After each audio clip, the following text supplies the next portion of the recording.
siamo sempre nell'azienda di Mario Guidi e stiamo affrontando sempre in un campo stupendo di Pilier, veramente lo si può vedere anche a vista d'occhio, e stiamo affrontando la seconda prova di Naturbat N assieme a Federico Casagrandi della Syngenta.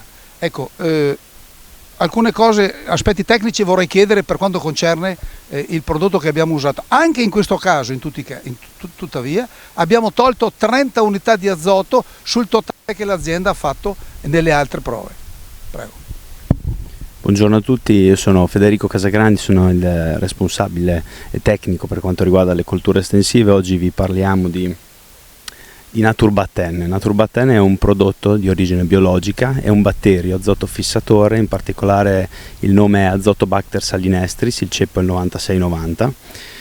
Le particolarità di questo prodotto sono innanzitutto il ridotto dosaggio, perché si parla esclusivamente di 50 grammi per ettaro, e poi anche le caratteristiche intrinseche del prodotto, la grandissima versatilità e la compatibilità, sicuramente importanti.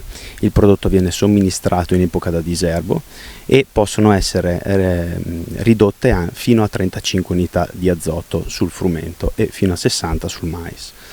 Il prodotto chiaramente è registrato per l'utilizzo in biologico anche e ha una caratteristica molto importante, l'alta compatibilità, perché il prodotto riesce a essere miscelato con tutti, diciamo, i più importanti fungicidi e erbicidi che vengono comunemente utilizzati nel frumento e anche nel mais, proprio perché è un batterio che si incista e quindi si autoprotegge, quindi riesce a creare questa protezione che gli permette quindi una versatilità completa.